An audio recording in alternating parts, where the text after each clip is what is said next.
आणि आता आपण न्यूज टॉप 9 कडे वळूयात। सुरुवातीला राजकीय टॉप 9 बातम्या बघूयात। मालवणमध्ये छत्रपती शिवाजी महाराजांचा पुतळा कोसळला। पंतप्रधान नरेंद्र मोदी यांनी 2023 मध्ये केलं होतं अनावरण। शिवरायांचा पुतळा कोसळल्यानंतर ठाकरे गट आक्रमक। आमदार वैभव नाईकांनी थेट सार्वजनिक बांधकाम विभागाचं कार्यालय फोडलंय। शिवरायांच्या पुतळा उभारणीमध्ये सहभागी असलेल्या ठेकेदार, शिल्पकार, सल्लागार, कंपनी मालकासह जबाबदार व्यक्तींवर गुन्हे दाखल। सार्वजनिक बांधकाम मंत्री रवींद्र चव्हाण यांची माहिती।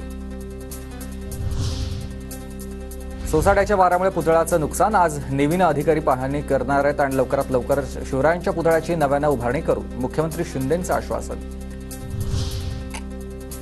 हा सरकारसाठी अपशकुन, निसर्गाकडून सूचक इशारा। शिवरायांचा पुतळा कधीच पडला नाही। विरोधकांनी सरकारला घेरलंय। पुतळ्याच्या कामात भ्रष्टाचार झाल्याचाही आरोप केलाय। राजकोट किल्ल्यावर छत्रपती शिवाजी महाराजांच्या पडलेल्या पुतळ्याची आज नौदलाचे अधिकारी पाहणी करणार। मंत्री दीपक केसरकर यांची किल्ल्याला भेट। शिवरायांच्या पुतळ्याच्या दुरवस्थेबाबत नौदलाला 20 ऑगस्टला पत्र। शिवरायांच्या पुतळ्याला गंज लागला होता, जबाबदारी नौदलाची होती। सार्वजनिक बांधकाम विभागाची माहिती। शिवरायांचा पुतळा कोसळल्याची बातमी मनाला वेदना देणारी होती आणि 8 महिन्यांपूर्वी उभारलेला पुतळा कोसळतोच कसा? ज्या पुतळ्याचं अनावरण पंतप्रधानांच्या हस्ते होणार आहे त्याची तपासणी वगैरे काही केली होती की नाही? राज ठाकरे यांचा ट्विट करत सवाल।